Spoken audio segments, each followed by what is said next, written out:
Good evening. Hello. How are we doing? Yeah, I'm all right. Bit warm. I've just been moaning about the weather backstage, so I may as well moan about the weather now we're live. I know everyone.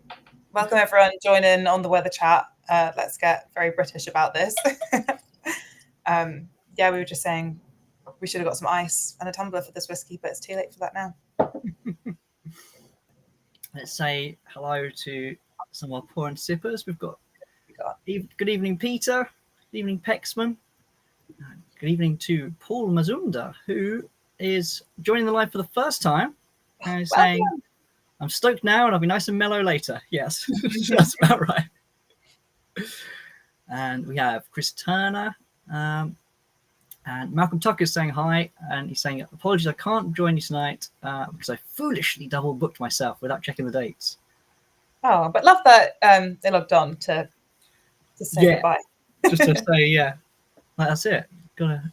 Malcolm's a regular, so checking in. We know he's okay. Yeah. We've got Niall from Cornwall. We've got Peter Watts. Good evening, Peter.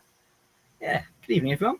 Alex Battersby. Yeah, regulars and new faces. Nice.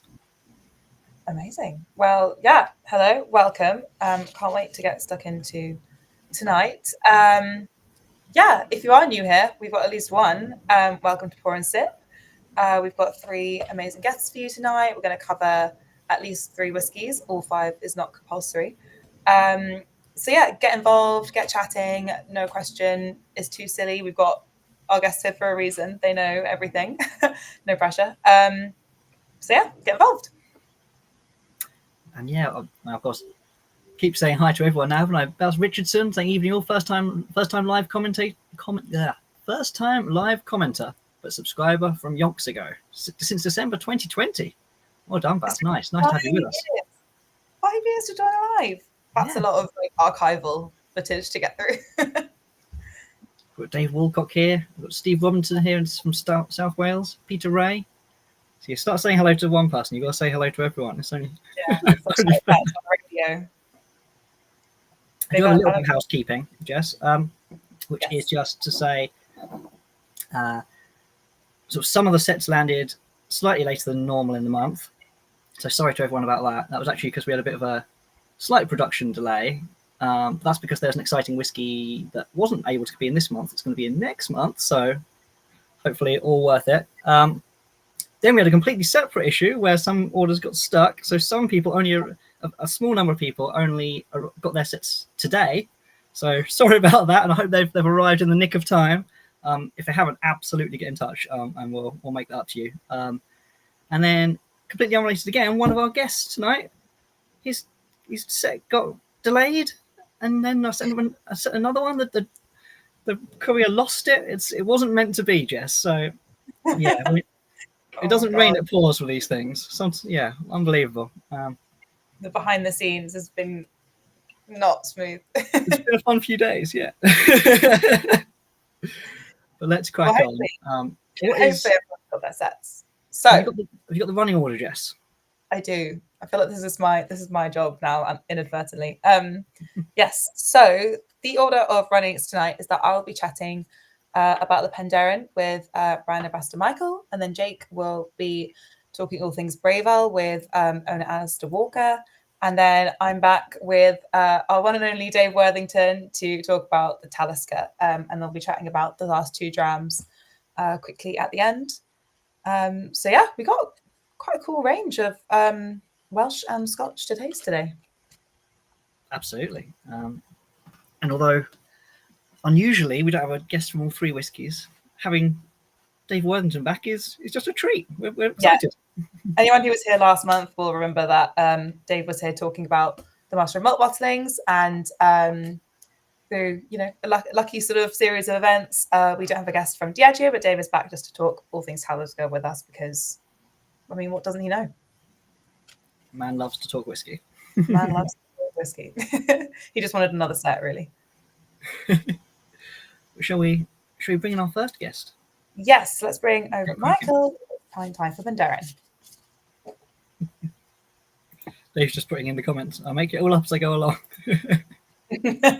Don't disclose your secrets, Dave.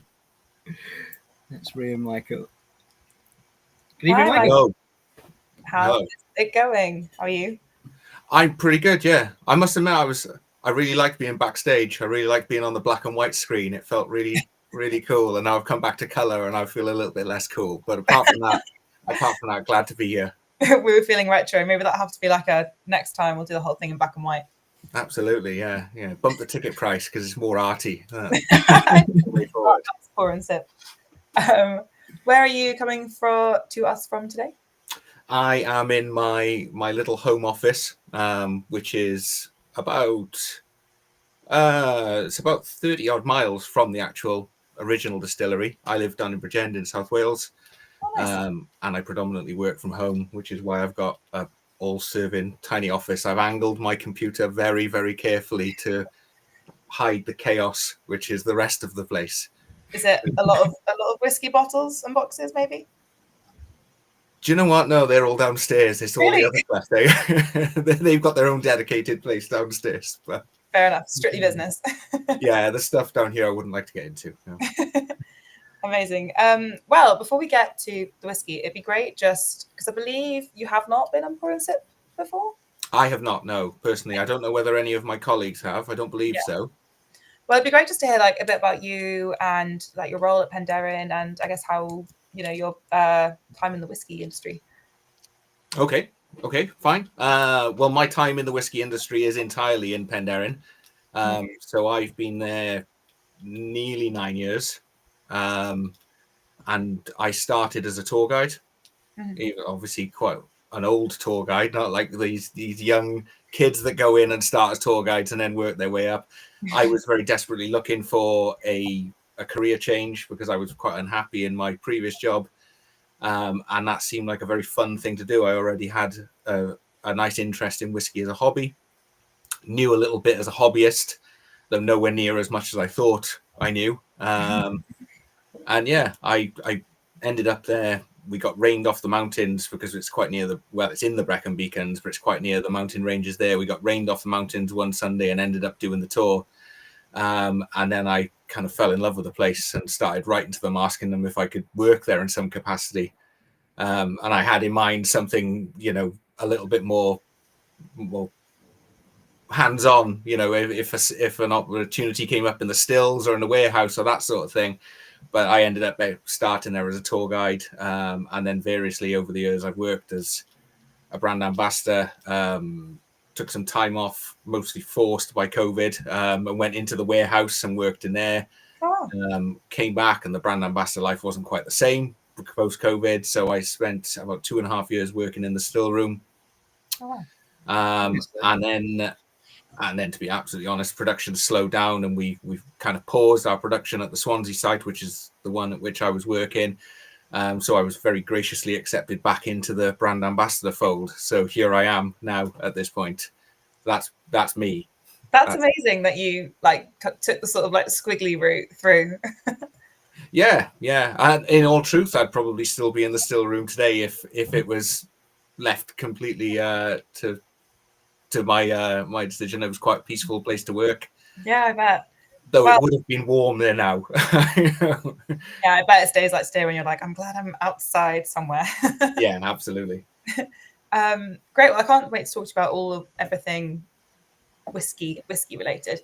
But a little Welsh whiskey history first, because it's 25 years of Penderyn this year, isn't it? Yes.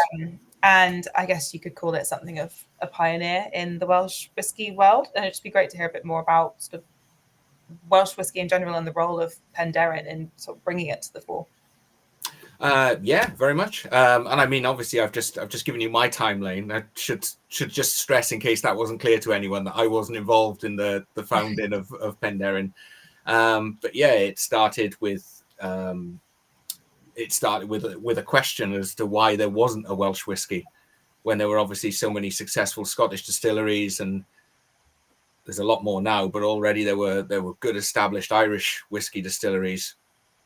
And the question was asked by a group of friends in a pub, one of which owned the pub, why haven't we got a Welsh whiskey that we can pour at the end of every night? You know that the locals would drink the local local juice.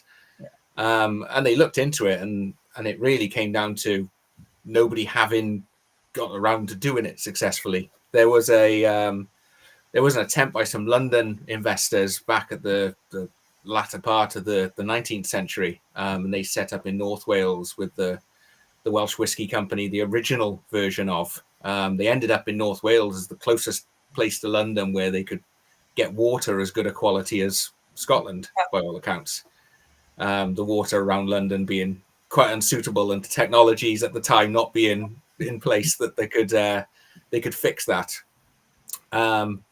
But yeah, something that'll come up a little bit later. They kind of set up in the very epicenter of the temperance movement, and they had a very, very hard time getting people to work in this whiskey distillery. It was a huge investment for the time, ridiculous amount of money that went into it, but ultimately it was just doomed from the start. And all of the problems that they came across eventually led to a position where they weren't able to offer the whiskey any cheaper than they were able to sell Scotch. In fact, it worked out more expensive than Scotch, despite the lack of traveling costs. So the entire reason for the project was kind of taken away. And yeah, that all ground to a halt within about 12 years of starting.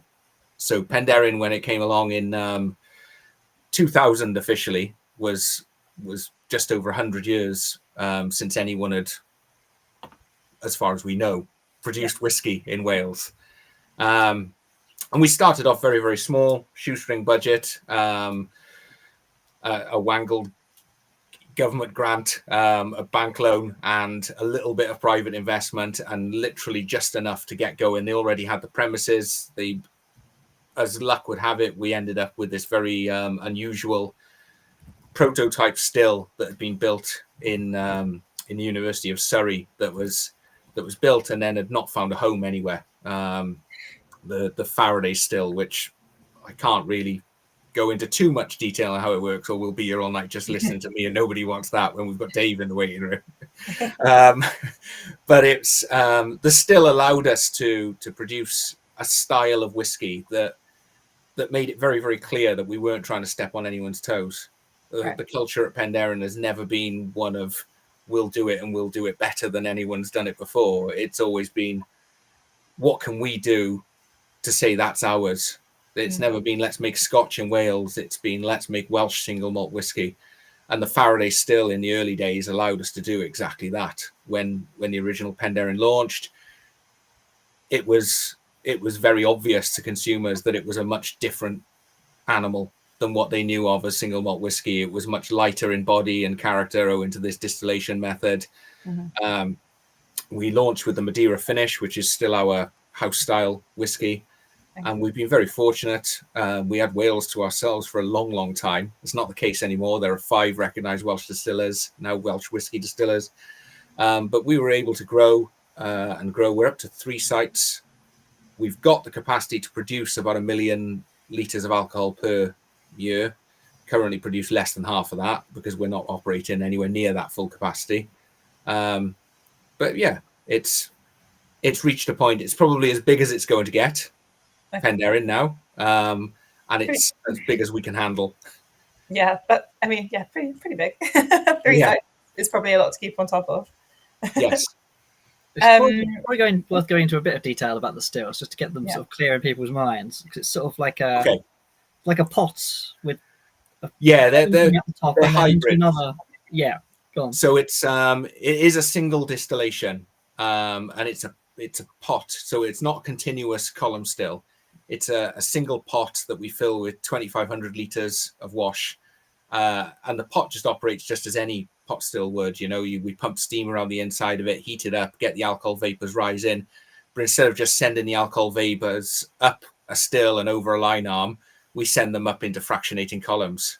We've got a primary column with 6 plates in it, and then we've got a secondary column with a further 18 plates in it.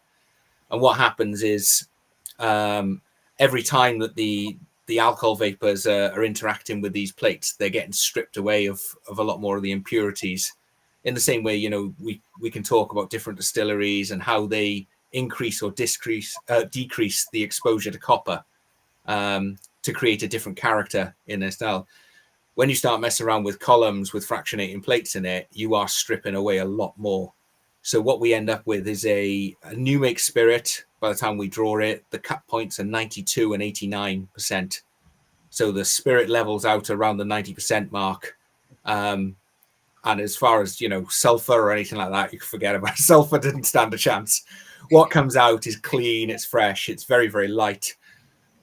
What you also do is strip away a lot of the things that we would traditionally associate with single malt whiskey character. We keep some of them in, but not all of them. So that's where that lightness of body comes. You don't immediately get that big recognizable whiskey hit. You end up with something that's much, much fresher and much lighter. Now, I should say at this point that this whiskey is not produced on those Faraday stills. This is well, that was kind of my next question, because you do have some pot stills. I saw some. We were very much operated under the guidance of Jim Swan in our early days, and while the Faraday still allowed Penderyn to make its mark as being its own company, it's trying to do its own thing. He was very, very keen that as soon as we had the chance, we should diversify and be able to make more traditional styles of whiskey. So to that end, it was 2014 that, until 2013, we didn't even have a washback in the distillery. All of the wash was brought in, made for us. 2013, we added the wash, the washbacks, and we added the mash tun, and we took out all the bottling line and everything. We added a second Faraday still. And then at Jim's behest, at 2014, we added a small pair of pot stills. Now, it's still light because, it's Penderyn. It would be crazy for us to go from the Faraday still producing 90% spirit and then just go, oh, by the way, this is also Penderyn, and bring out like some really low cut, dirty, oily, high sulfur, peaty spirit based whiskey. Our pot still, the cut points for our pot stills are 76 and 70. So we're talking at the very high end of what you would traditionally look to pull from pot stills. And that's with a very deliberate view to keeping it in character with the distillery.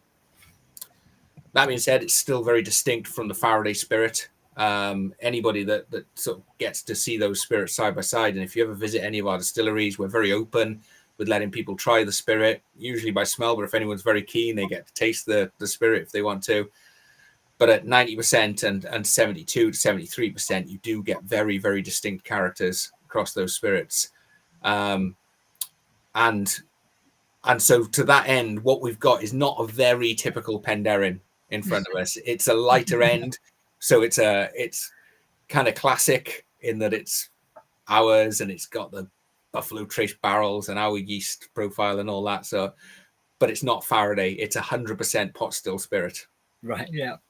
So it's still the lighter end of the whole spectrum, but the heavier end of the Penderyn spectrum. Yeah. Just to add a further complication to the mix, we've just released our first whiskey from our Llandudno site. So we opened a smaller site in Llandudno a few years back, and literally in the last couple of weeks, we've got our first release from that. And that's the first time that we've made whiskey from peated barley. Now that's an interesting case study in its own right, because that's made on a Faraday still, which distills to 90%. Okay, with 50 ppm malt.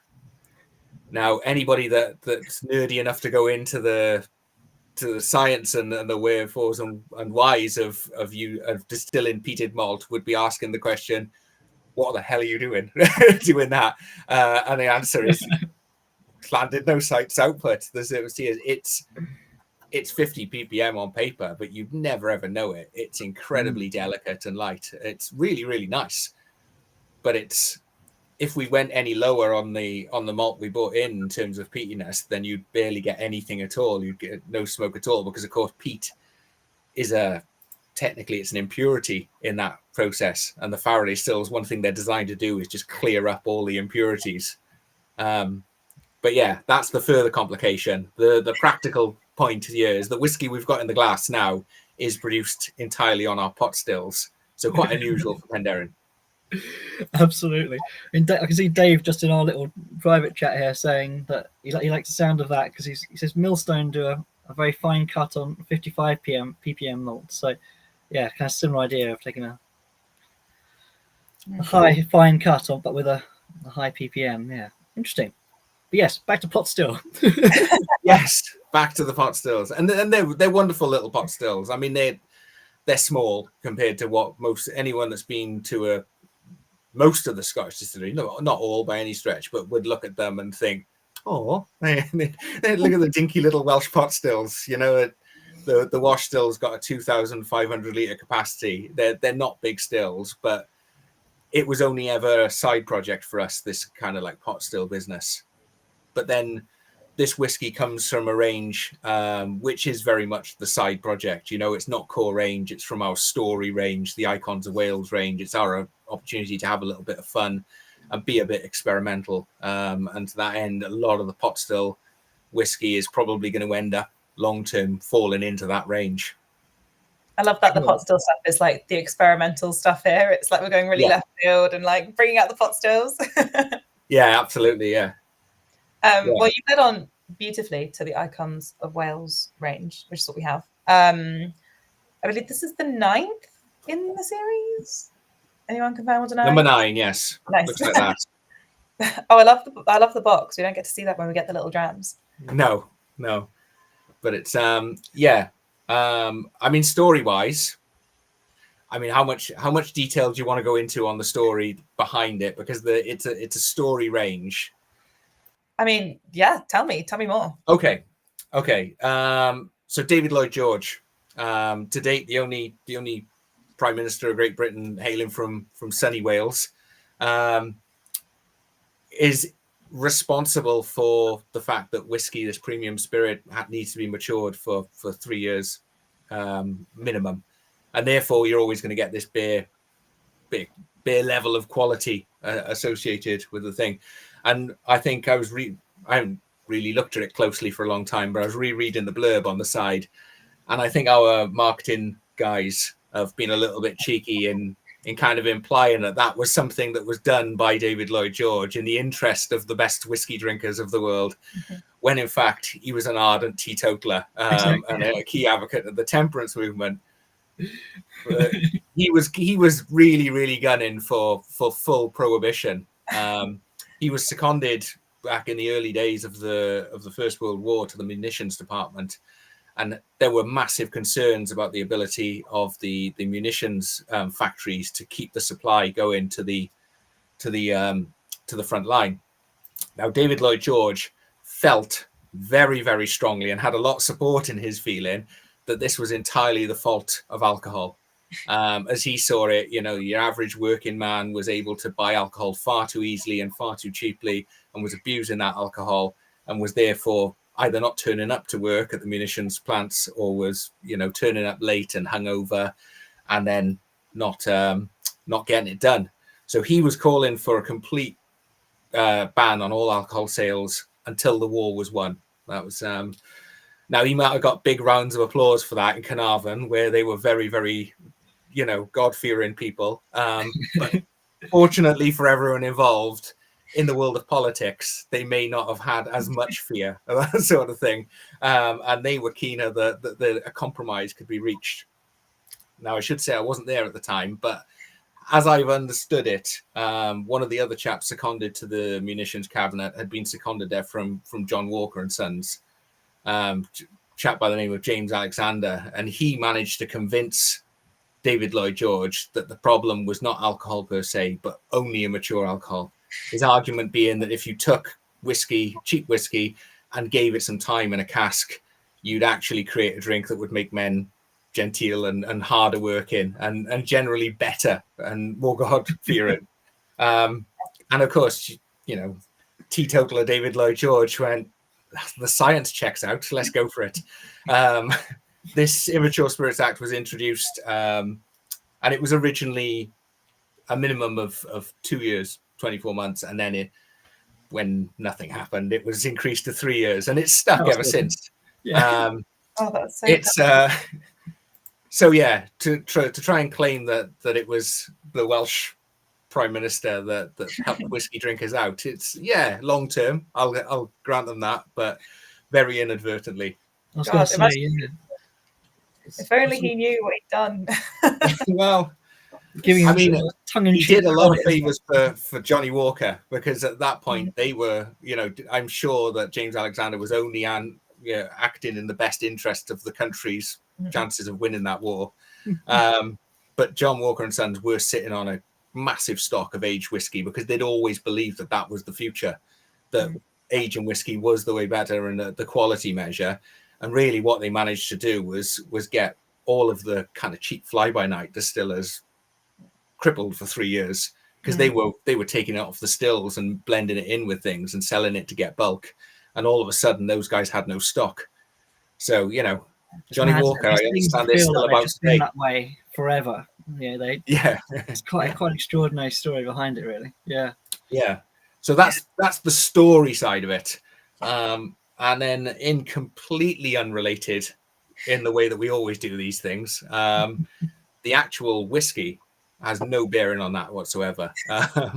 You'd like to think, oh, right, which barrel finish genuinely reflects David Lloyd George's inadvertent reason of the game. But in fact, there's no link whatsoever. This is literally what's come good at any given time has got a very real chance of making it into the current Icon of Wales range. Well, let's have a quick look at what our members are saying about it, and then we'll dive deeper into how it's all been made and put together.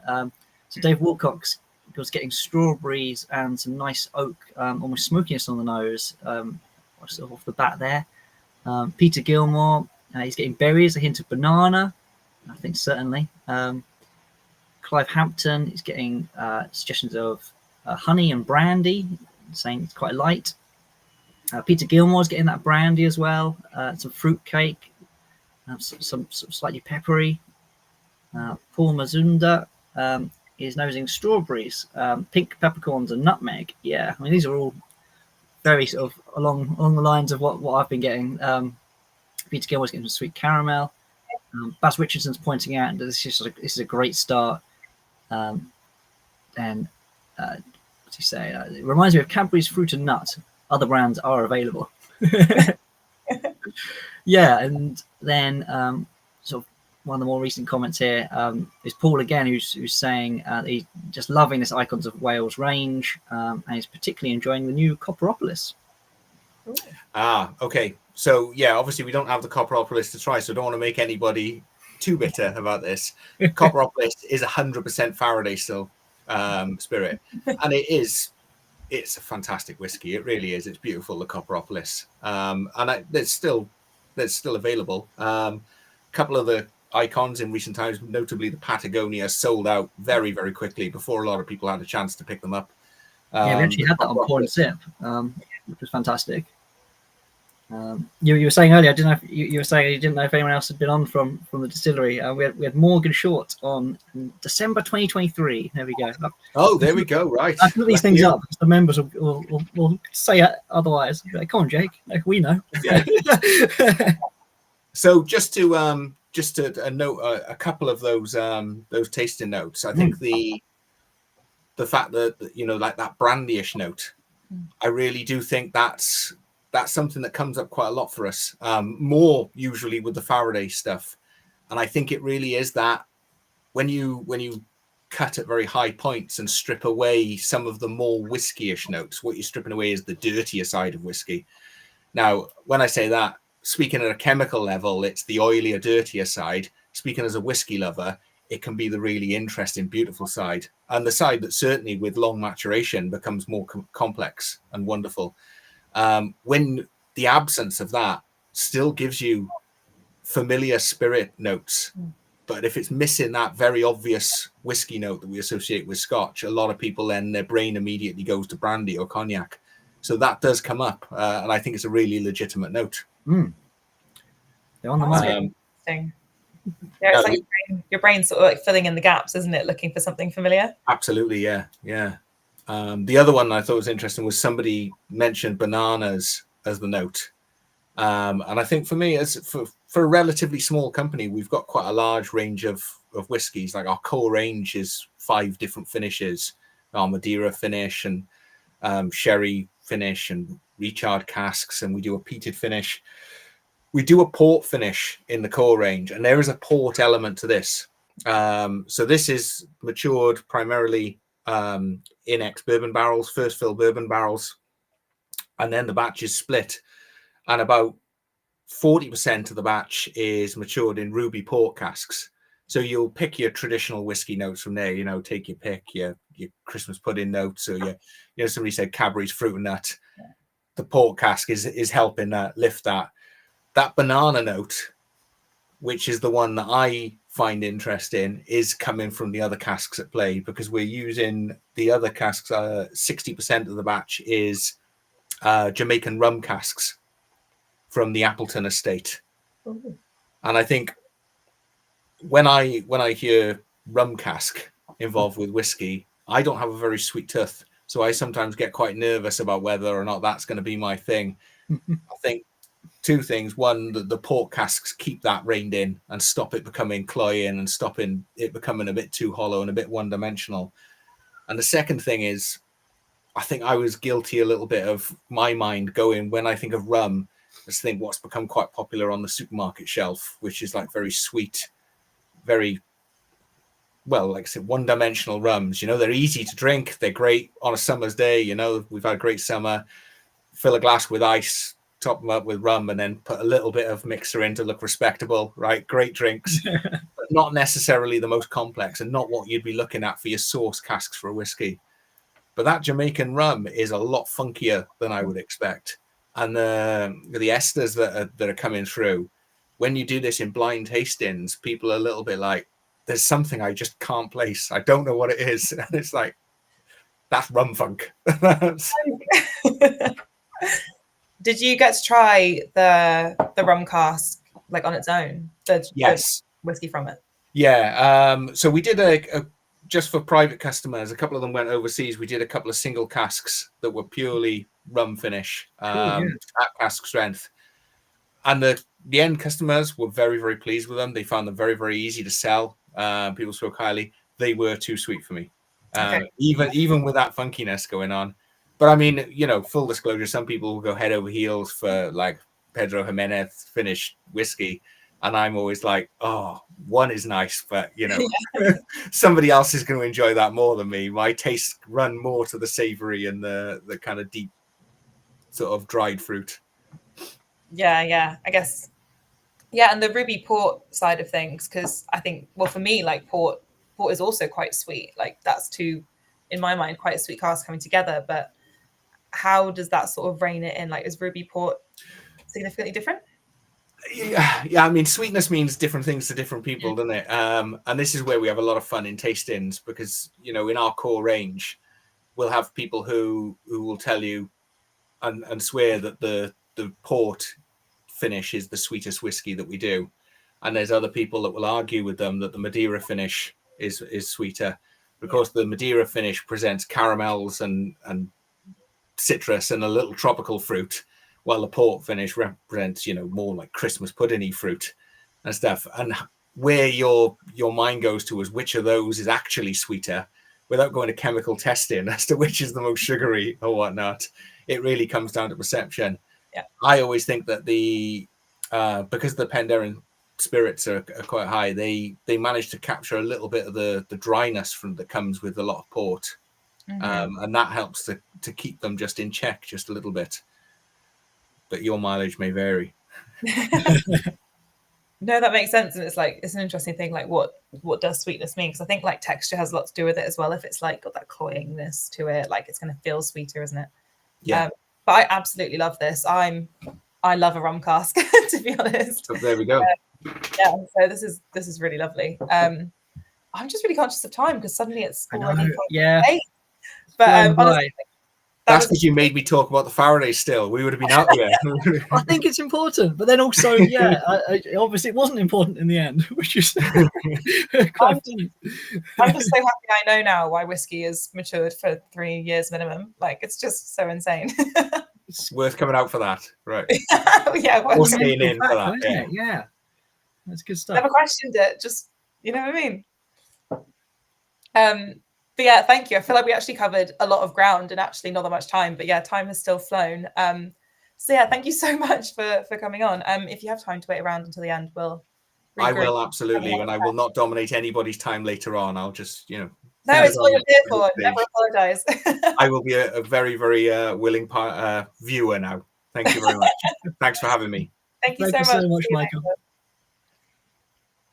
God, flying start. That was tremendous. It does actually make a lot of sense. I was tasting it earlier, being like, oh, it's not quite what I was expecting. And then, but it comes from the pot stills, even though it's still, on the light side. And that rum port combo is something, isn't it? Yeah.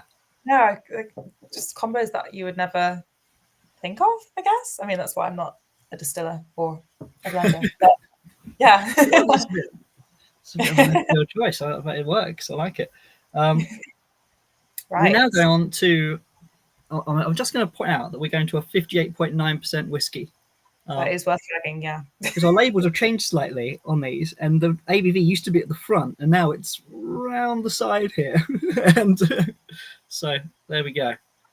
Slight, just what to expect is going into this next one. But let's bring in Alistair, who is going to tell us all about it. And yeah, I'm excited for this. So. Good evening. Good evening. Hello, Alistair. Do tell us all about yourself and your sort of, I think, 20 years in whiskey and about Infrequent Flyers.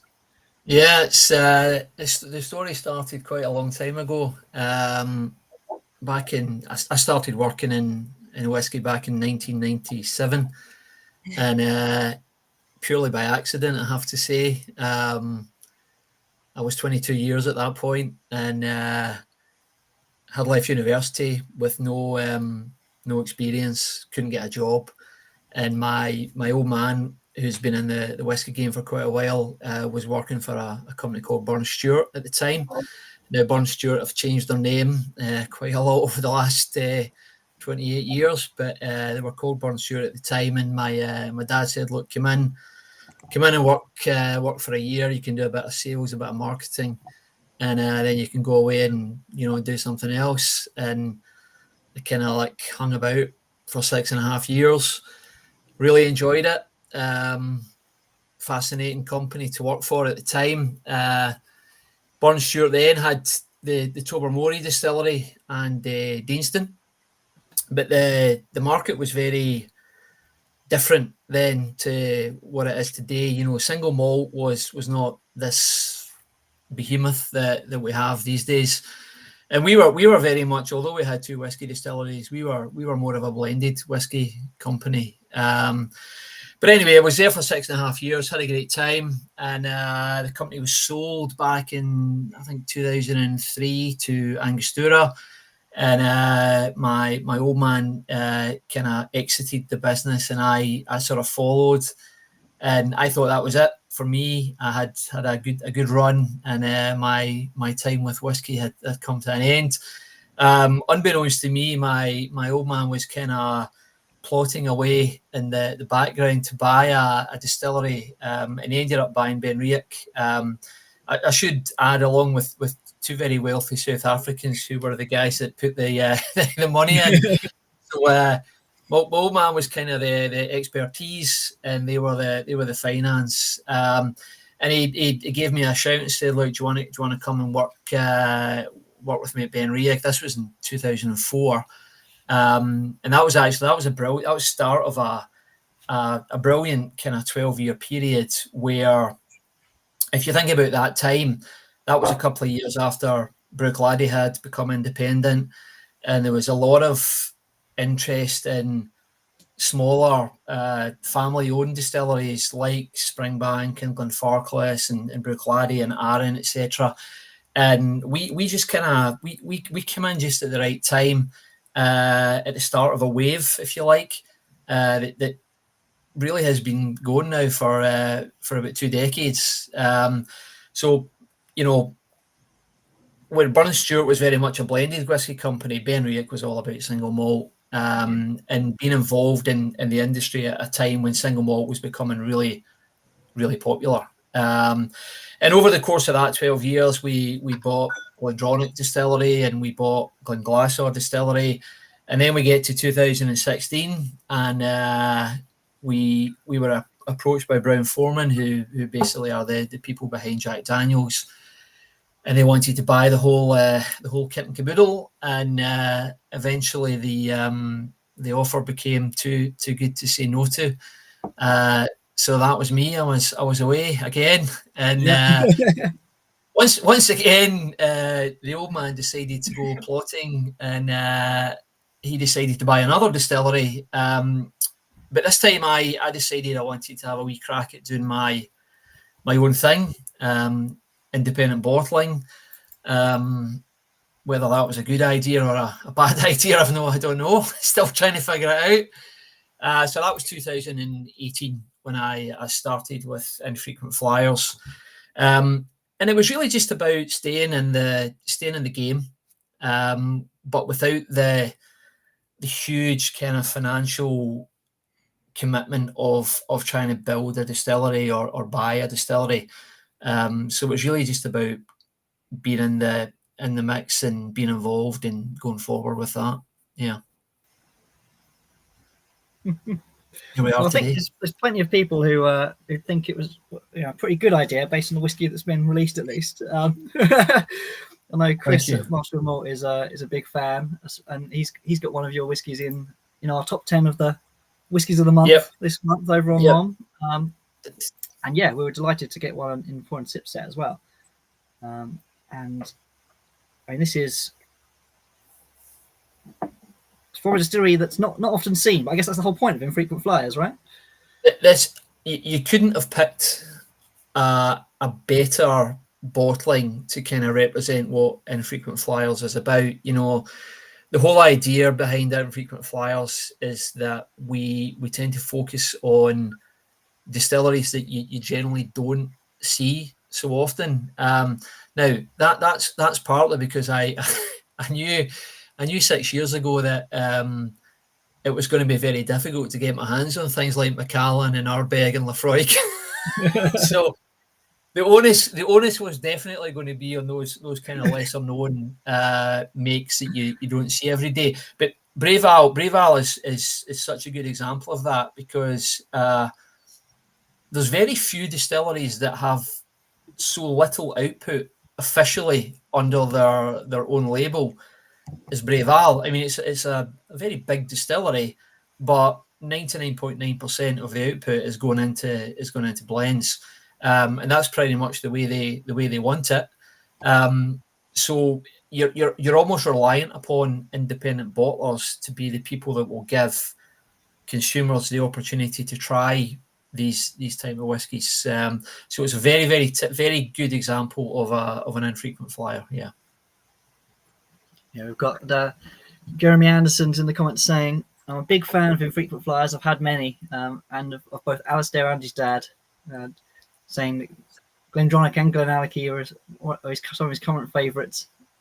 He's trying not to fanboy too much, but thinks he's failed. Yeah. Away. Yeah. But yeah, let's get into this big kind of sherry dram. This is finished in Oloroso? Finished, right? Yeah. So originally, this would have been more than one cask. A lot of the liquid that I buy will predominantly be sitting in refill hogsheads, and it's then a case of what do you want to do with the liquid now? The kind of typical approach that I take is if you buy usually not just buying one cask, you're normally buying a parcel of sibling casks, and it's quite nice to take the parcel and maybe identify one or two of those casks and kind of put them aside and say, right, we're going to leave that in the original woods and we're going to bottle it as is at some point in the future. But the rest of it, we're going to go and do all sorts of different things to it. So really strong focus on re-racking, wood management, trying out the liquid with lots of different cask types. It could be, this is a fairly traditional, common's maybe not the right word, but this is an Oloroso puncheon sherry casks that we've used here, but sometimes we do go a little more left field with things like Sauterne and Madeira. I know the Penderyn chap was talking about Madeira. It's a beautiful wood, I have to say, for whiskey. So this would have been, a couple of refill hogsheads put together, dropped into an Oloroso punch in. It's been in there for just under 2.5 years, so it's a long finish. I'd say, listen, we would do that with Pedro Jimenez as well, but Oloroso is maybe a little bit more forgiving in that it's not as sweet, it's not as heavy as a PX, so you can get away with a long exposure to the wood. And the other thing is it's a punch and it's a big cask, so it's 500 litres plus, so your kind of rate of interaction between liquid and wood is slowed down a little bit compared to if it was like a hogshead. So yeah. So I'm just chewing on that. It's fun. Yeah. Right? Honestly, so I was just like, wow. Here's your dinner. Here's your dinner right there. Neither of us wanted to speak. We were just like letting it roll on. That's big. That's amazing.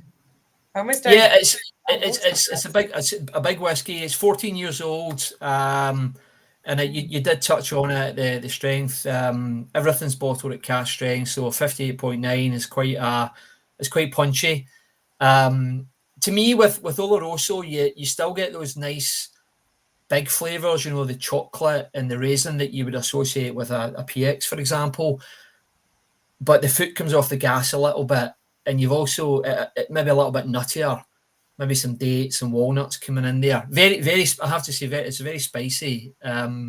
Real kind of buzz on the nose as well. But it's a nice combination of the kind of dark chocolates, the nutty components, and then those kind of sweet spices coming through as well. But yeah, a big whiskey for sure. Yeah, just chewing that then in my mouth is like having like a square of like dark chocolate or something. It's like, which I love. We've got sort of have a quick look through the comments on YouTube here. We got Clive saying, "Oh, nice, powerful note of sherry and orange." We've got Paul who's saying he's getting tobacco tempered by prunes. Peter Gilmore getting that hint of tobacco as well. Peter Ray tastes like chocolate covered almonds to me. Nice. Or a coconutty nougat kind of thing. Lovely. Peter Gilmore saying I can see myself drinking this on a cold winter night in front of a wood burning fire. Yeah, it's that classic kind of nice sherried, like autumnal, wintry season. It's such an autumnal dram. Autumnal in the actual tasting notes that I wrote for this about probably 8 months ago. That was the closing note was it's a very autumnal dram. Maybe in about 4 weeks' time it'll be it'll be perfect. I know, right? Yeah, as me complaining. I mean, luckily the sun has sort of gone down a little bit. It's a slightly cooler in this room I'm in. It's just it's coming at just the right time of the evening. Maybe still a bit warm for it. But yeah, Paul. It's getting prunes, molasses, dark chocolate, maybe a bit of cinnamon. Yes, there's some of that spice coming through. Much punchier than the last one. Well, yes, it's a lot stronger, and so big sherry influence here. Nick Tarrant's getting walnuts and marzipan. So people really getting that nuttiness. Jim Glancy's treacly, chocolatey loveliness. He's saying he's put a drop of water in, but I don't want to kill this. Yeah, I mean, obviously, it's 60%. I'd imagine you can take a drop of water. Remember, you can always put more in, you can't take it out, people. Would you add? Cask strength whiskies are the equivalent of salt and shake crisps. If you want to put salt in, you can, but you don't have to. So that might be the best way I've ever heard that described. Yeah, I love that. You were kind of saying that, like obviously this is more of like a commonly seen cask finish. Are there like some that you're just really drawn to, like any like casks or anything? Yeah, it's interesting. A lot of what I do is based on the 12 years working with Benriach and Glendronach and Glenglassaugh towards the end.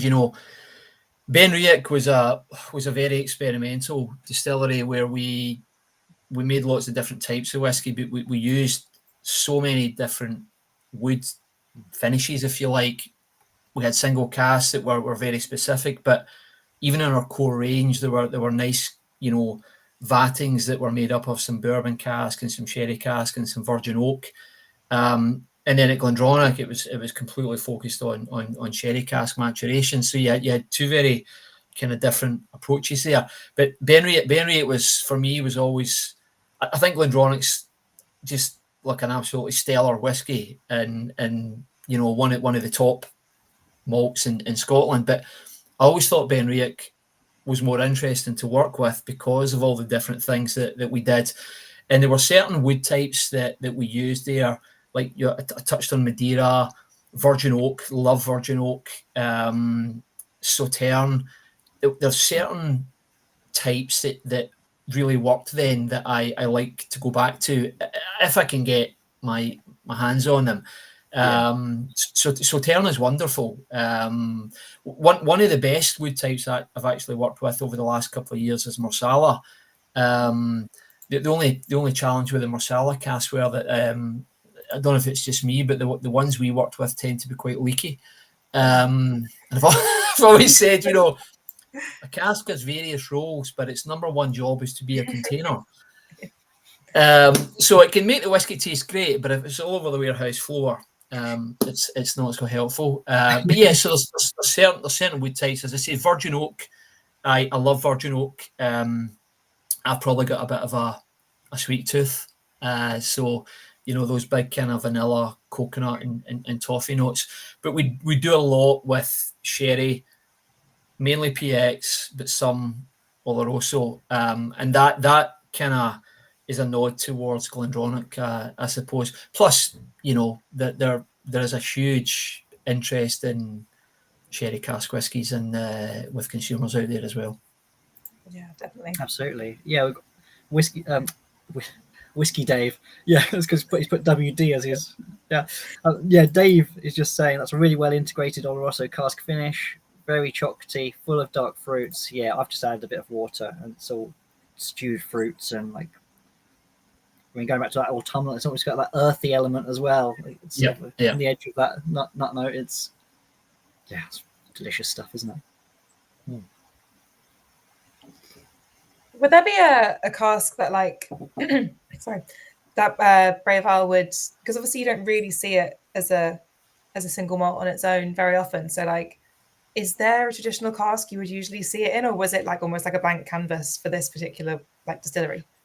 I think very much a blank canvas. There's certain whiskies. Obviously, you take a Tam Dhu is very focused on Oloroso, and Glenfarclas is a big sherry cask whiskey, and there's certain whiskies that associate themselves with a certain wood type, whereas with Braeval there's no expectation. But I also like to, with any whiskey, any parcel that I manage to get my hands on, depending on what's available at the time we go to do the re-rack, I always like to try it out with different wood types, and you'll find some that work better than others. But I don't think you can go dramatically wrong, because there's always some positives to be taken from any type of wood. So I think, and I have to say, when you're an independent bottler, your customer base, I think, is much more forgiving than when you're a distiller, because I think distillers set themselves pathways that they have to follow, whereas independent bottlers can go on a wee wander. Yeah. See what it takes. I was thinking how it must be quite fun where you've got a dedicated customer base, and not that they'll drink anything you give them, but you have such an influence. Do you ever just sort of think you might just sort of play around a bit and, I don't know, throw something out there and see how it lands? Yeah, definitely. There was one recently. I managed to get this amazing parcel of young Strathclyde single grain. Now I'd never bottled a single grain at anything less than about 22 years old, and this stuff was 9 years old. But it had been, for some reason, it had been filled into red wine casks on day one.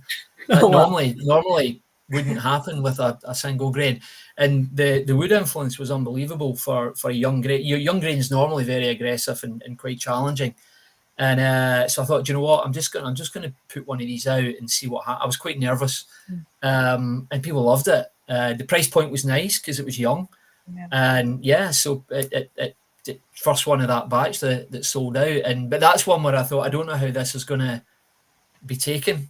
But sometimes you just have to say, like, just go for it and see what happens. Yeah. So More wine cask single grain on a 10 years old. Who knew? Absolutely. Yeah, I'd want to try that. That's fantastic stuff.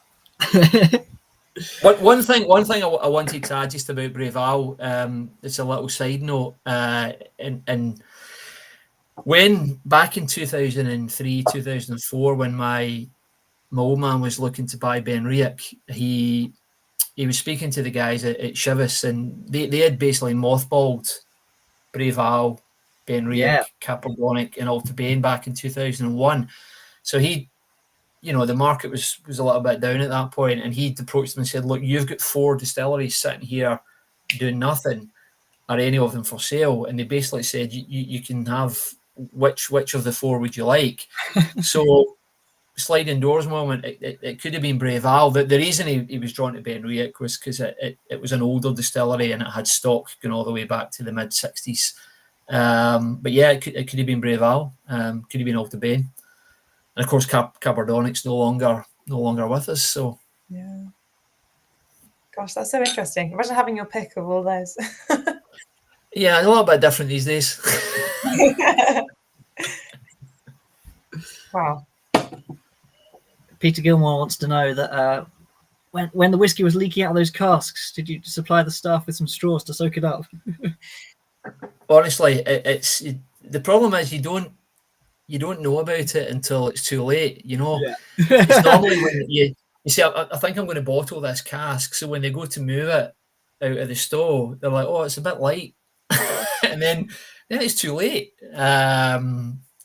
There was a funny story. I remember the very first re-rack we did was back in April 2019, and actually I'd gone up we were doing the re-racks up at Glenallachie, and we had this Craigellachie cask that we were putting from one cask into another, and the guy had filled it, and I was standing and I was watching this puddle form on the floor underneath it, and I said, "What's going on there?" He said, "Oh, your cask's leaking a wee bit there," and I'm like, maybe a wee degree of urgency here to kind of resolve this. Aye, we'll just cooper that up. Right, can we do it now? So, yeah. What do you do? Like, is there anything you can do if you catch it vaguely in time, or does it depend? Yeah. I mean, if just the wood really just needs tightened up, and all distilleries will be able to do that on site. What you have to be careful with is that you don't start off with a cask that is just not, it's obviously going to leak. So sometimes I always try and reuse the cask from anything that we bottled.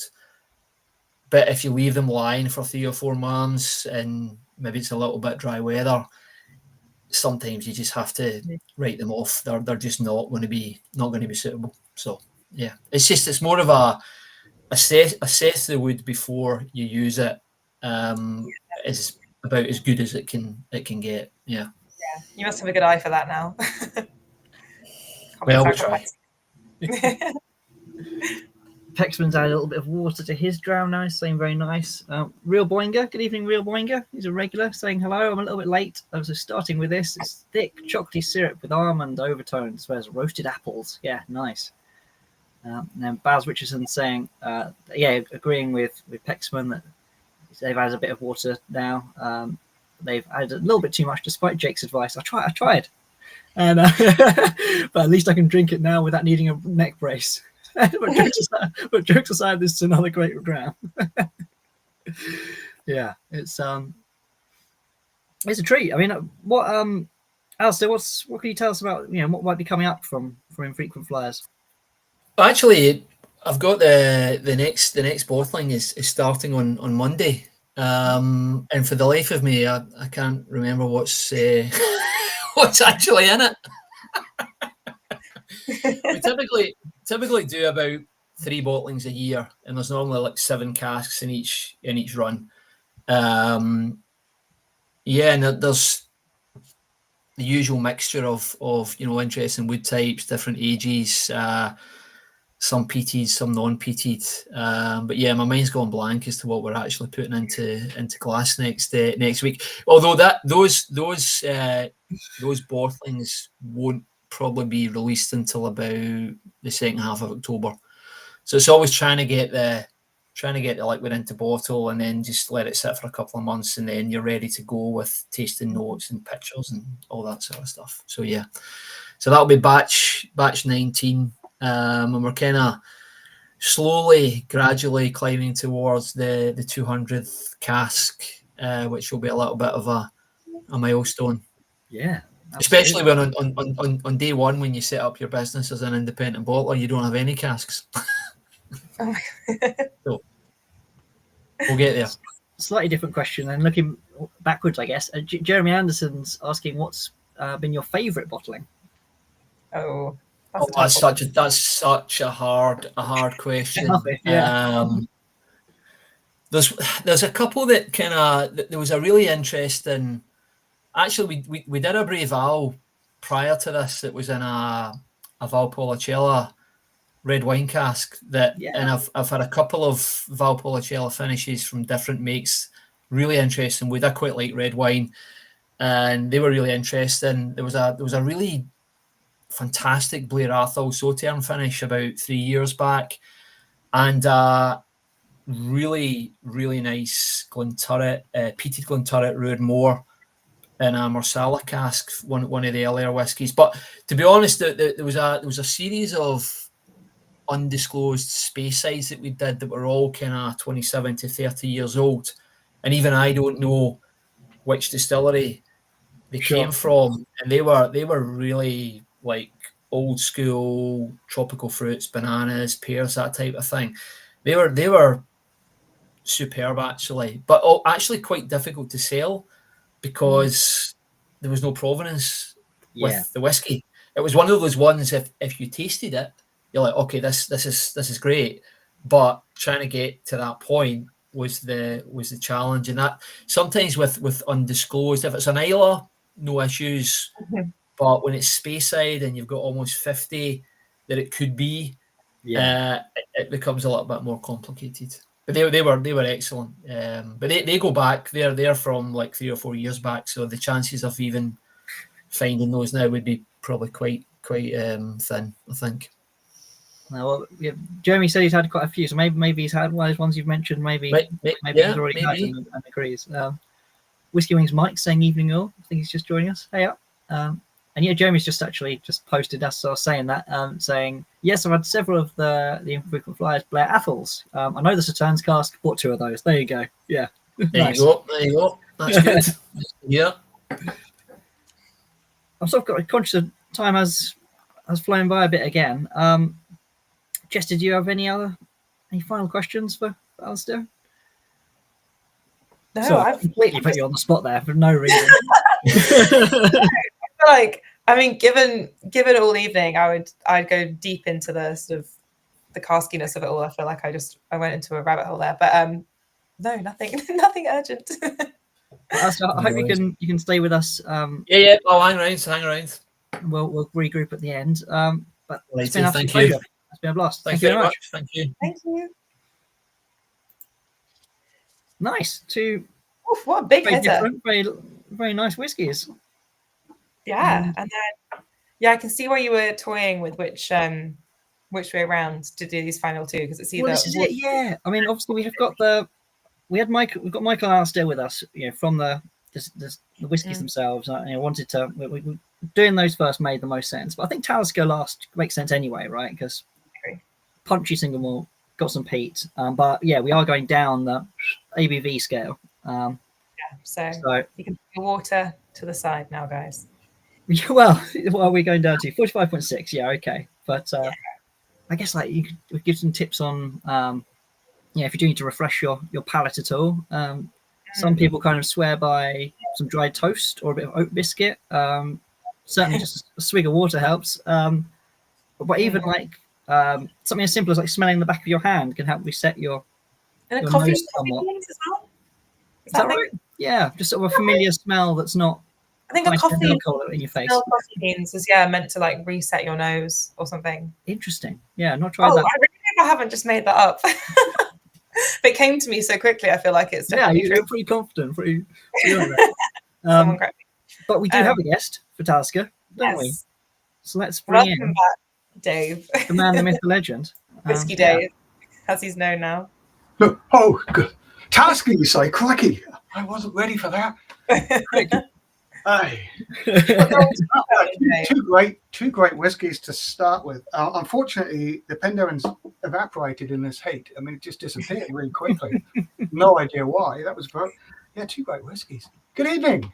Good evening, Dave. So glad to be back. You're dead right about coffee beans to sniff to register. Oh my God. Yeah, absolutely. You didn't make it up. It is a recognised. I need to back myself more. Michael's just said that's legit as well. Yeah. Come on, Jake, get with the program. Sometimes, Over here, smelling the back of my hand, I could be smelling delicious coffee beans. Any other tips for resetting, Dave? I feel like you. Galippos, definitely. Oh yeah, is that all gone? Did we not catch you in the Clipper this time? I didn't go down and get one. I didn't go down. I just decided to join in with the drams there, and really impressed. Very nice. I like the Penderyn. I haven't had any of the pot still Penderyn before. I don't think it's always been the Faraday set. I was actually at Penderyn when the Forsyth guys were installing those Forsyth stills in 2012. I think that was it. Yeah. So I was there. It wasn't connected. They were still connecting it all up. Yeah. Cool. Wow. Thank you for people saying hello, Dave. Sorry, Jess. Just I'll do a couple of comments, and then it's over to you. Not him again. Yeah, that's it. Yeah. No, some people saying hello. Whiskey Wings, Mike saying Dave, and that coffee beans is definitely a thing. Aye. Graham Scott saying sniffing the back of a hand is a revelation. So there you go. I've helped somebody. Peter Gilmore saying how are you, Dave? And then we do have a completely separate question, which maybe we'll tackle now before we get into the Talisker. Mike has also asked about this Irish black bottling we have, which is Dark Harp. Is that right, Dave? Harp of Darkness or something like that? Darkness. There we are. Yeah. So, Harp of Darkness. Do you want to do the elevator pitch for that, or should I have a crack? Or? Oh, I haven't looked into that at all at the moment. No, but I've seen some of the guys who are really enjoying it with I love a half and a half, and I want to try it with a Guinness. So that sounds like a perfect whiskey to put alongside a Guinness. I do like a half and a half, and I was going to run down and get it's a beer. Irish grain, isn't it? But it is kind of essentially with a load of caramel chucked into it, right? In kind of a way that certain Scotch whiskies have done, but maybe not quite the same thing's been done to an Irish. I'm not sure how much of it's been in cask as well, in manky cask, over seasoned cask, but I'm not sure on that. Yeah, some active casks there as well, but I'm heavily helped along to I'm get sure there's 150 in it. Yeah. But designed for having with a Guinness. Don't think about it too much. It's a bit of... It's just it's not a complex whiskey, but it's just a party whiskey. Yeah, that's the one. For a sense of, on we go. Over to you, Jess. Sorry, I had nothing to contribute there. I was like, this is new to me too. Okay, well, don't know if it's a party whiskey, but on to Talisker, which we have. Oh my gosh, I've forgotten the name of it. Where are we? The Distillers Edition. It's the Distillers Edition, yeah. It's the latest one, I think. Yeah. When Jake asked me if I'd talk about Talisker, I said, try stopping me. It is one of those distilleries that I absolutely adore. Some of the old Taliskers have been, 18-year-old Talisker has always been one of my favorite whiskies. And so much of a favorite whiskey, we've actually made one to be just like it with our own branding. So, there you go. Do you remember when you first tried Talisker? I think I was really first. I mean, I bought the first one. Bottle I bought was the 10-year-old. But I went to Whiskey Live 2012, maybe a bit earlier, and it was Diageo holding the whole of the drum room, and they had their special releases up there, and the 25 and the 35-year-old were on pour, and I sat up there sipping quite a few glasses there, 25, 35-year-old Very nice. malts, and I thought, this is just beautiful. Yes, and I've always been a big fan of the Diageo Distillers Editions as well. All of the Distillers Editions are always something, just like the Flora and Fauna series that I love, and I've always got a selection of that. I've got them all, I think, downstairs in the cabinet. I do love the Distillers Editions. Did you know anything about the Distillers Editions? Not really. I was going to say, I mean, for like a quick explainer. And if anyone doesn't know who I am, I'm Dave Worthington, a whiskey geek. Work for Master of Malt, boutique brand ambassador, but just a whiskey ambassador, really. Chief whiskey herder, I think Pete used to call me. But yes, the Distillers Editions grew out of the 6 classic malts collection, which were originally introduced by United Distillers in 1991. So UD were the forerunner of today's Diageo. Today, it's an annual release of 7 of Diageo's flagship single malts, and they've all been finished in casks that have been seasoned with various fortified wines. And through this secondary maturation, the Distillers Editions show a sort of a different side of the character, the distillery character. Why did they do that? Well, at that time, cask finishing had sort of been introduced, really attributed to people like Glenmorangie and Balvenie. So Glenmorangie introduced portwood finish in the late 80s, I think it was. And the Balvenie had their Founders Reserve, which came out of the late 80s as well, and that was superseded by the Doublewood, 12-year-old Doublewood, David Stewart's Doublewood, in the early 90s. The original 6 Distillers Editions were first released in 1997. So from the Lowlands, there's Glenkinchie, which is finished in Amontillado sherry. From the Highlands, there's Oban, which is Montilla Fino. Talisker, which is Amoroso sherry, which we've got tonight. Lagavulin was the original Isla. That's Pedro Jimenez. In 2013, they added Kalila, because that wasn't around, or wasn't around as a single malt so much then, and that's Moscatel. And in Speyside, Cragganmore port, which is, that's a delicious one as well. I do like a Cragganmore. Pretty sure we've had the Cragganmore. We've probably had a handful of them on, actually, on Pour and Sip, but yeah, we certainly had the Cragganmore. And Dalwhinnie is the Oloroso from the Speyside. Speyside Highlands, sometimes it's Speyside, sometimes it's Highland, but it's definitely the closest Speyside. I think it's source of the Speyside, isn't it? So yes, the Talisker was first introduced in 1997. It was an 86 vintage, and the whiskey was originally aged in ex-American oak, as everything is, the old Communal Garden hogshead, and finished in Amoroso sherry butts. It was initially launched in travel retail in a 1 litre bottle. Facts. Just check that. What is Amoroso sherry? I hear you all screaming at me. I really was going to ask you that, because whiskey I know, but sherry, I feel like I should know more. I love sherry, I must admit, but Amoroso sherry is just a posh name, really. It's a distinctive style of fortified wine from the Jerez region of Andalusia in Spain. It's basically a sweetened Oloroso sherry. Okay. I remember seeing bottles of Oloroso sherry, Oloroso Dolce, sweetened. They're not allowed to do that anymore. That's quite a few years ago. So what it means today is it starts life as a dry Oloroso, and then some of it's blended with Pedro Jimenez, which is the sweet dessert sherry. Basically, Amoroso is the posh name for cream sherry, because we always used to call it cream sherry in the olden days. It's a British thing. In fact, most sherry is a British thing. The British really set the sherry industry up and sort of dominated its market for hundreds of years, really. I mean, we were big sherry drinkers, big docks, Bristol and Liverpool.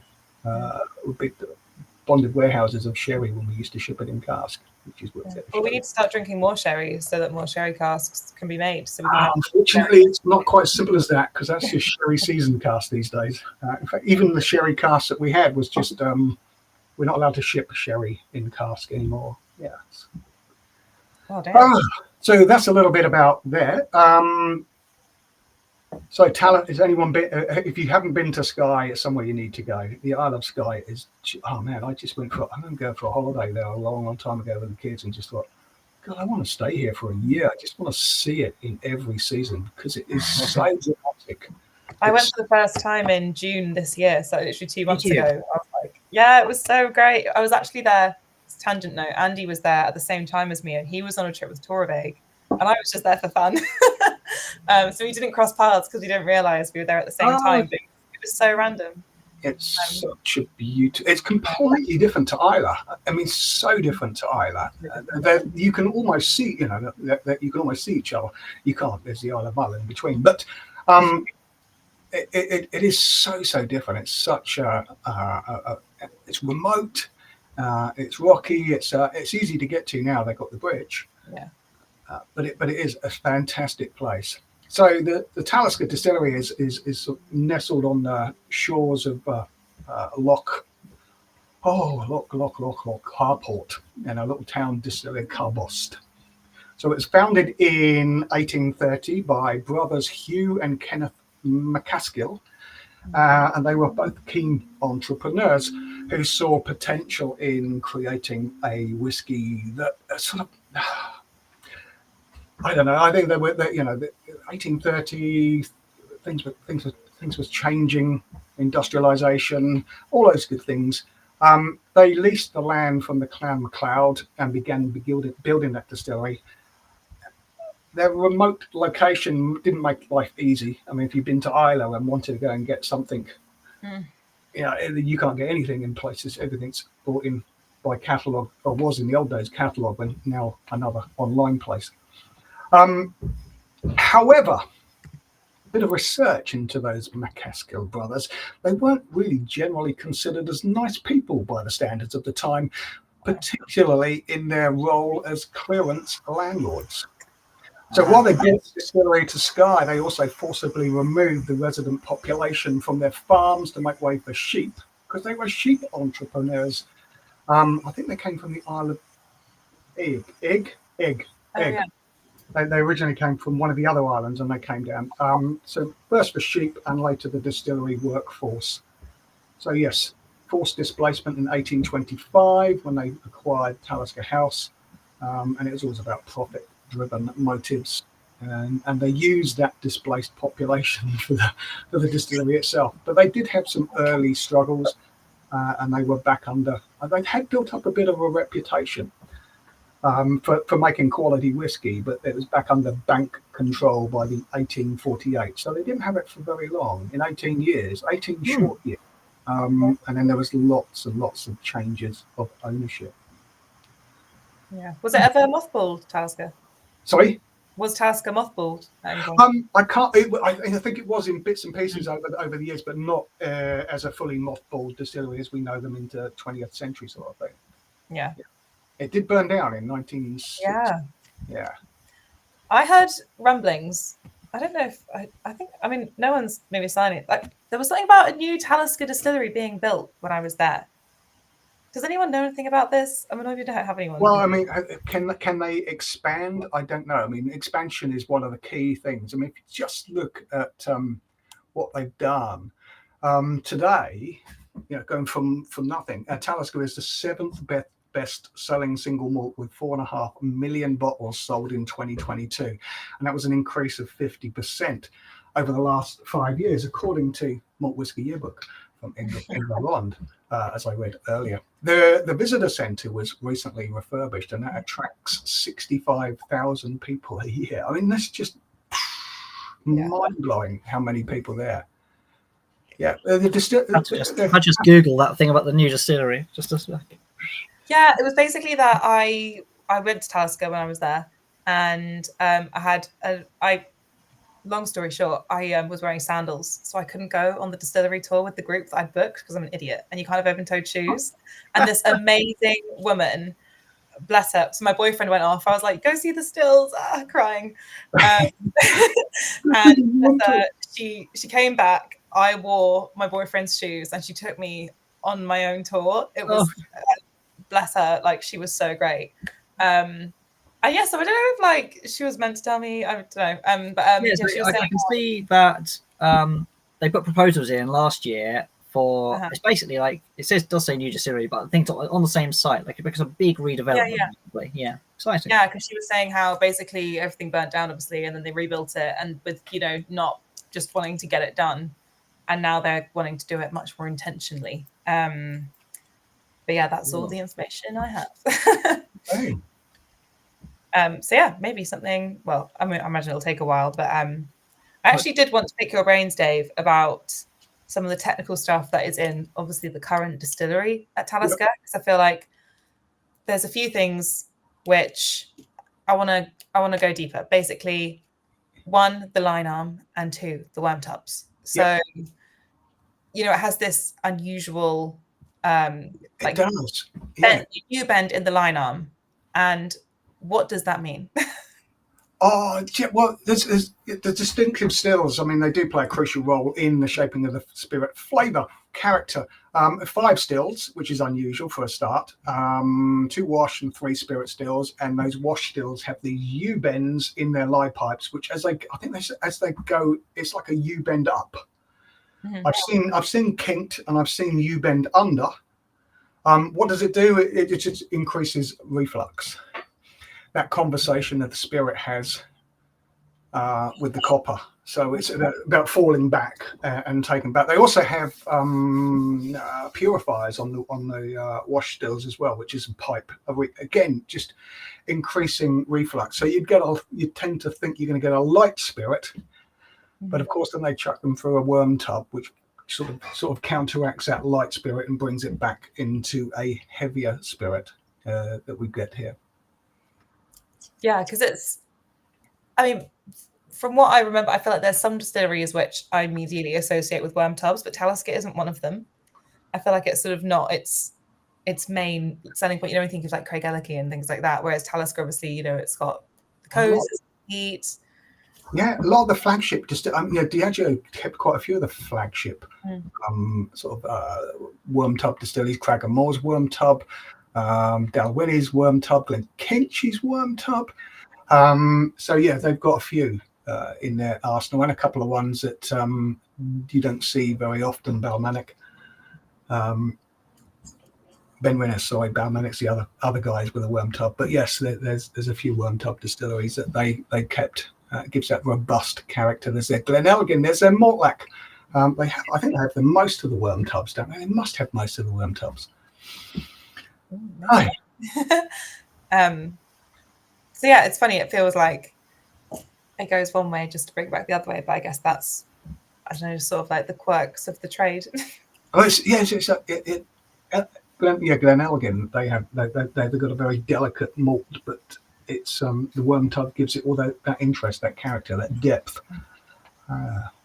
When you mentioned Islay earlier, and how Skye as a place is obviously like completely different to Islay, but for people who might sort of lump, I know Islay's sort of like a region in its own, but people who might sort of put island whiskies together, how would you like distinct? Okay. How would you set them apart? For someone, how would you describe it for someone who hasn't tried either? This is sort of moderately peated, medium peated, moderate peat levels. I mean, they mix peated malt and unpeated malt together. So the peated malt specification is between 20 and 25 ppm, and that's 75% of the mash is the peated malt, and then they put 25% unpeated. Now, all of that malt is off-site these days in one of the Diageo maltsters. Could be Islay. It could be Highland, whatever's working. I mean, they can do just about anything, anywhere these days. Once upon a time, I guess they had the malting floors in Talisker. And once upon a time, a long time ago, Talisker used to be triple distilled. But that's another fact. from long ago. For finding triple distilled Talisker today, I think would be very, very rare. Yeah. So yeah, they have a medium, moderate peat levels. Their spirit, one of the spirits, they have quite a narrow cut, not quite as narrow as the Penderyn that we have, but that spirit cut is between 76 and 65%, which is not a big wide cut, and that sort of gives that peat a little bit sort of lighter, a bit more elegant. As I was saying, the finer the cut of a peated spirit, and I mentioned that about the Penderyn a little earlier, it really does give a very, you take it off really high, you get a very elegant malt that's just subtle in the background, which is really lovely. It's interesting, isn't it? Because Torre Vega have kind of gone similar idea, like using a lot more, higher ppm, but that sort of high cut to really deft control use of the peat that's going in. Yeah, just to tone it down a bit. Yeah, what it was 2025. That's about the similar sort of peating levels of Bamor and Isla, isn't it? If you go that way. Kalila and Lagavulin are 35, and then it goes up and up across the rest of the place. So a fairly medium sort of fermentation, I think 60 hours I read. It's all Oregon pine washbacks there, because I say that big visitor centre there. They have that's it. Their water source, 21 underground springs that flow from Hawk Hill nearby. So once upon a time, they used to say, and the water runs off that brownie colour. If you read any books from the 1980s, they're all talking about the water giving you that peaty smell, that peaty taste. It's definitely the water, but no, it's not actually the peat that you're using to dry the malt. But yes, if the water is peaty, I don't want it. Away. So you'll notice that this is bottled at 45.8% ABV, and most Taliskers are bottled at that, and most boutique core range are bottled at that. Funnily enough, as well, it's because it's the equivalent to the old 80 proof, the old proof system that we switched over for measuring alcohol back in 1980, I think 80, where we used to do the gunpowder proof. 100 proof is defined as 57.15% ABV. That's what it's officially. But that term proof spirits has been in use since the 16th century in England. And it was only brought in tax. It was all about tax, different tax rates for different proof spirits, and that's what it's a. It's still taxing us today. Yes. I was going to say, Jake, do we have any tasting notes coming through? Yeah. So I haven't even had a sip yet. Well, get involved, Jess. Yeah, it's I was waiting for. Let me just find the beginning. People. There was somebody asking who you were, Dave, and I was like, yes, sorry, I should have done the intro, but I figured you were here so recently, but I didn't know we have someone new on the live. No, so I was just checking it wasn't like sometimes people do like a little sarcastic joke or something, but no. You did introduce yourself. It's fine. Briefly, I just rattled through it. No, Paul is getting currants with some peaty smoke. Peter Gilmore's getting the salty sea breeze and bonfire. Was it ocean currents? Yeah, as I took it. Yeah, maybe. Yeah, currants and currants. Yeah. We've got peaty and peppery. Lovely dram. Bit of chat about Harvey's Bristol cream because from the Amoroso sherry chat earlier. Thanks for saying this. Thanks for saying this is really nice, and it is. Clive Hampton saying quite fruity, surprisingly gentle. They remember Talisker from years past having a bit more fire to it, maybe going back 20 years or so. Maybe my taste buds have just been burnt out with age. I think that's the Amoroso sherry cask that's tamed that peppery from a refill bourbon cask. Yeah, definitely playing a big role there, isn't it? I do think there might have been a bit of a change over time, which it's whether deliberate or otherwise. But no, definitely the casks are playing a tempering role, aren't they? Jeremy Anderson's saying, "I'm visiting Skye in 4 weeks on a tall ship," which is awesome. Wonderful. Yeah, That super is- jealous. that's awesome. Yeah, there's some great places all around that distillery. There's some great seafood places if you like The seafood. oyster shed. There's seafood shacks. There's some great walks, great beaches. Talisker Beach, Talisker Bay.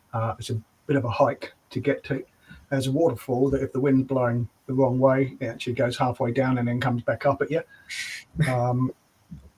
That's on the other side of the Talisker Lock. It's the other side of the hills. Means you have to walk to it. I was speaking to a brand ambassador this morning, Talisker, and the distillery has a long association with Johnny Walker blended Scotch whisky. It's been one of the signature malts at Johnny Walker for a long, long time. And in the 1980s, if you got lucky enough to have any 1980s bottles of Talisker, they actually had the striding man on the label on the top of above the Talisker that they used to have. You Google it. Other search engines are available. On their 8 and 10-year-old, you'll see the little striding man, the Johnny Walker striding man, the famous striding man on top of the label. So that's a pretty cool thing. Yeah. Do you know if that would have been because like Johnny Walker was more popular than Talisker at the time, so it was like kind of giving it a frame of reference, as in like, Yes. if you like Johnny Walker, then try this little old single malt from Skye. Yeah, Talisker's long been associated with exploration and adventure, and they've sponsored lots of different things over the years. But yes, I think Johnny Walker being part of it when they were starting to bring it out. But there's an interesting article, a poem story written by the Scottish author Robert Louis Stevenson. He wrote a poem called "The Scotsman's Return from Abroad," and here he describes. I'm not doing all of the poem in a Scottish accent, but the king of drinks, as I conceive it, Talisker, Islay, or Glenlivet, and so names a distillery, Talisker, from long 1880. Okay. Wow. So there you go, Talisker, Islay, obviously all of Islay, and Glenlivet. Glenlivet rhymed, so And everything was Glenlivet at those times, wasn't it? Yeah. McCann, Glenlivet, yeah. Brae's of Glenlivet, Braeval earlier. Yeah. Although not Talisker then, because it was built in the 70s. Oh, that was like story time with Wasn't it? Dave. I told you it's one of my favourite distilleries. Yeah, we put you on the right I want to line. share a couple of other comments, as well as sort of the tasting notes that have come through about, Peter A's getting the coastal smokiness. It's very nice. Real Boinger's getting earthy peat smoke, sort of some medjool dates, smooth toffee. Yeah, nice. But yeah, there's a couple of comments that I have to say. Alex Batterby says that we're talking about the different techniques and things about refreshing your palate or how to. I suppose it's not quite like that, but little tricks. And he's saying on a trip to Barbados a couple of weeks ago, I visited the Mount Gay rum distillery and learned an interesting trick. If you hold the rum under your tongue and then blow air out your mouth and then swallow, the idea is that you remove the ethanol and you're just left with the flavour profile. But I wasn't sure if they were having us on. But it seems to work. So there you go. One to try, maybe. We all do that now.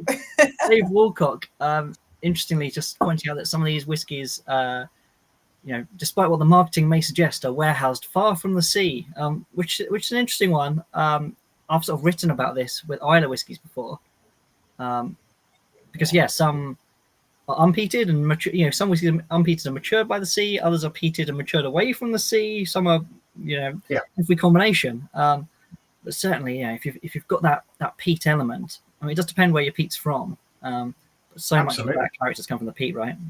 Yeah, I've got 5 different regions of peat in a little pot down here. Wow. They are very good when you burn them. I've got little test tubes of peat. And they don't. Most of the spirit is tankered away, like most distilleries, like just about most commercial distilleries. All the big boys are all tankered away to the central belt. All these distilleries were built really for blending. Bought by the blenders, and for blending. So yeah, most of that spirit, and where all the blenders in Glasgow, and so all the warehouses around Glasgow in that central belt where all the grain distilleries were, that's where most whiskey is matured. They do mature some whiskey on site, so you can go and see it, but that's just like any distillery. They do mature some whiskey on site at just about every distillery, but most of it's tankered away. And you can watch those tankers rolling through Speyside 24/7, all rolling across Islay onto the ferries.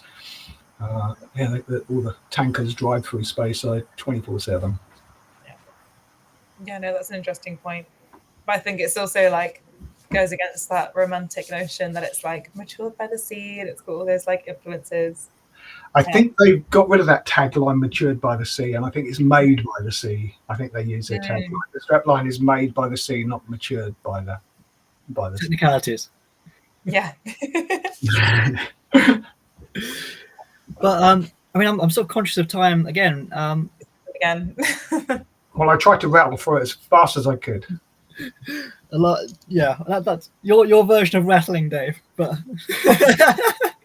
my version of waffling. Dave and I present the Master of Malt competition wins every Tuesday.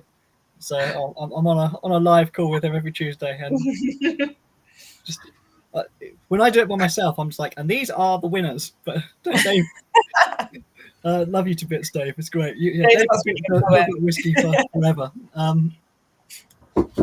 We'll welcome you back very shortly, Dave. But Jess and I are going to talk very quickly about the other two in the box. So we'll see you in a minute. Thanks, Dave. Bye. Our honorary Talisker. Well, I think we should get Dave on to read a poem every month. Well, obviously we had him last week for Master of Malt.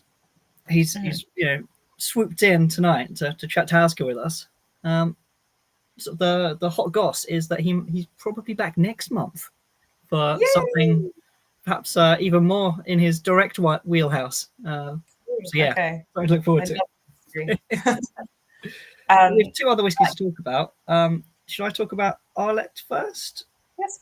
Tell me more. Which I assume is probably a new one on most people getting their pack this month. But is a French single malt, but by a cognac producer. So they're relatively new to whiskey, but have been producing cognac since 1880. So they're fourth generation, family run and owned. It's Jerome and Lillian who are now the currently at the helm. That's the cellar who are cellar master and master blender, and their mum. I think it's their whiskey loving mum is kind of it's a tribute to her, and it's cool because I mean if you can't picture a cognac still, like go and Google. I should have had show and tell for this. I should have shared something in. We're rattling through these two quickly. So cognac stills are very different. They've got these like swooping swan neck that goes into a worm tub. They all have to have worm tubs or a type of worm tub. But they can only, because they grow the grapes and then distill the grapes in a certain season, they're only actually using those stills for part of the year. So it makes perfect sense to make some delicious whiskey for the other part of the year. But the rest of the range is well worth exploring as well. They do a Mizunara cask, which is kind of funky. It's Japan. Yeah, so they've previously done Mizunara oak cognac finishes, so they kind of already had that link. It's interesting stuff, I think, because it's fresh. Also has this cereally oaky leatheriness going on as well. Little curveball for everyone, and I hope you enjoyed it. Yeah, I imagine they must have some cognac casks kicking about as well. Not in this whiskey, but well, that's I mean, I think they not in this one, no. But there's a Mizunara cask. They actually a peated one, like out the gate, and so a crazy. rum finish. Yeah, you'd think cognac cask would be the first one, wouldn't you? But wow, left field, but I like it. Yeah, pretty cool. Cool. Well, from France back to Scotland we go, because we also have an Oban in this month's box. So this is another coastal whiskey. Actually, it's on the mainland, but just across from the Isle of Mull. I don't know if you had to see the Isle of Mull from it. I haven't been. But yeah, that's where it is geographically. And this Oban is from Diageo's 2023 special releases. So for anyone who doesn't know, that's an annual release of Diageo's portfolio of whiskies. And they're usually, I feel like a few whiskies we've had in tonight's box, seen in casks, which you wouldn't usually see these whiskies in. And they're bottled at cask strength, I believe. So it's a chance to see a bit like the Distillers Editions, I guess, but a bit more out there, I think. A chance to see some whiskies in a different light. And so the 2023, each year has a theme, and 2023's was called Spirited Exchange. It was sort of definitely a move in the direction of, really kind of like unusual casks. Usually as well, the labels have, they're very visual, these whiskies. So particularly with the 2023 releases, each label was sort of like a visual tasting note. Definitely worth looking if you want to find out more. Obviously, we have full bottles on the Pour and Sip store. And we have another rum cask matured whiskey. So this Oban was finished in a Caribbean pot still rum cask. And the nickname for this whiskey is Soul of Calypso. Not Calippo. Yeah, Soul of Calippo. Obviously we don't know exactly where in the Caribbean this rum cask was from. But you've got notes of like lovely chocolatey notes. You've got a bit of that tropical fruit in there as well, with mango, a little bit of funkiness. So perhaps a bit of that rum funk we were talking about with Michael earlier. Yeah. Still could be maybe a Jamaican rum cask. So it's spicy, it's fruity, really unusual, and definitely worth trying, even if it's not necessarily out, because it is another cask strength whiskey. So feel free to save that for another day. But it is only 45.8%, so not quite as punchy as the 60 we had before. And it does have a particularly killer Pour and Sip member store discount, which is worth checking out. All these bottles have a member store discount. Yes, it does. Yeah. Looking at it, guys, it's £61 off. I'm going to get on that. Yes, go check it out for the label and for the price. Cool. Are we ready to bring our Yes. team back in? Okay. Let's get the gang back together. Get the gang back together. Yeah. All together. Hey, everyone. Thank you for waiting, some of you.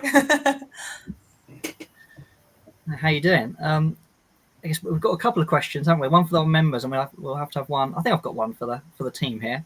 Ooh, okay. I don't usually do the question, Jess. Do you want to do the question? I will do the question. So to all of our Pour and Sippers, everyone watching, it's time to vote for your favourite whiskey. We promise that none of the guests will get offended, I guess particularly Dave, because he's just sort of standing in. But yes, give us a shout which whiskey stood out to you tonight. While Jake has a question for our guests. Well, I think, it's still a nice, warm, balmy evening. So maybe if any of our guests have any kind of recommendations for whiskies or whiskey drinks to sort of beat the heat or to enjoy in the heat while this heat wave continues. Should we ask Dave first? Fresh from just being talking to us? Oh, okay, fine. Yeah. What I've been drinking in this warm weather, beautiful warm weather, because we'll all be complaining very shortly when it's cold, damp and dark. Whiskey, our Saints and Sinners 18-year-old in a tumbler with a big lump of ice and topping it up with ginger ale. Oh, man, that is so good. It's so good, so refreshing. Big one. I've finally got an ice mold that makes good cube ice that fills the glass and it just keeps it cool, doesn't fall away, and the whiskey's great. Highballs all the way. It's the classic. Have you got anything you're sipping on at the moment, Michael? John, I'm not averse to a highball myself, and if I got friends over, I certainly do try to convince them that's not whiskey blasphemy. But Exactly, yes. Generally, this year, if I'm honest, I've been more in favour of just waiting until late enough and then just pouring. I've got nothing against highballs. I love them, but it's never too hot for apple hour. It really isn't. Like just right before I'm drinking. Right before bed, just get on out there. Just get out in the garden, get bitten to death by the mosquitoes. But yeah. Oh, definitely. Perfect. Anything to add, Alistair? Yeah, listen, I think the Spanish know how to drink whiskey in the heat, and just a simple G&B ice lemonade. That's fine. Yeah, nice. That's the Yeah, job. I don't want to take a highball to bed though. Like you say, I'll take a dram to bed, but not a highball to bed. Yeah. That would feel like very like a highball in bed. It's like a holiday thing, it just feels like it would be weird to do it at home. Like a pina colada, Well, let's see what some of the members are saying. We have trying to find the start. Starting with Graham, yes, because he had to head off, but he was saying yes, that Alistair Walker gets my vote this evening. But thanks for putting together another very interesting box. Baz Richardson saying, if these live tastings had Taskmaster style titles, tonight's would be Calippo Rum Funk.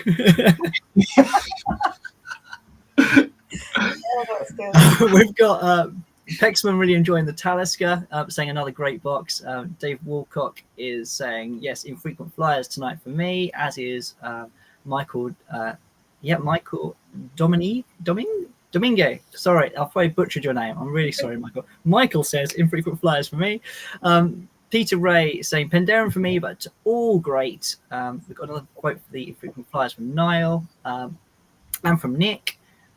Paul saying really hard choice. If I had to rank them, I'd go with Penderyn, Braeval, then the Talisker. So the order we tried them in. Clive's really enjoying the Penderyn as well. As for me, no. Oh, I see. Yeah, he's saying the Penderyn. As for me, the nose, palate, and finish are all distinctly different. Yeah, cool. Real Boinga really like the syrup that is Braeval. Talisker an extremely close second, but they're all fantastic as they are every month. Thank you, Real Boinga. Baz Richardson saying, with regards to the big question, number 3 he's got Braeval, number 2 Penderyn, number 1 Talisker, but a great box. So as ever, everyone's got different answers. A lot of love all around. Jeremy Anson is saying Braeval, but yeah, it's I feel like a few people probably converted to Braeval though, when perhaps maybe not. Yeah, a first for pour and sip, and probably a first for quite a few people sipping along. So that's pretty cool as well. Yeah, you're right. It's not something you see a lot of, is it? I mean, even in boutique, we've only bottled a few batches. Yeah, just a handful of batches. So yeah, it's a good. Those unsung distilleries, those workhorse distilleries, I bloody love them. Some of my favourite distilleries are those workhorse distilleries. So that was a trait because it's a one-off. But I really enjoyed the Penderyn as well. Pot still Penderyn's delicious. Yeah, it did really quickly. Pot still with the rum and the port coming together is. Yeah, and I can go and get a DE anytime. Yeah. The others. So we've got we've got things that you rarely try. That French whiskey as well, a new one for most people, and then the Talisker's kind of bringing the hits. Nice rounded box we've had. It's been an absolute pleasure, and thank you so much for joining us, all three of you. Thank you for having us on. Thank you. It was lovely to be a part of it, guys. Thank you ever so much. A pleasure. Yeah, anytime. Thank you for pouring and sipping along with us, everyone at home, and we'll see you next time.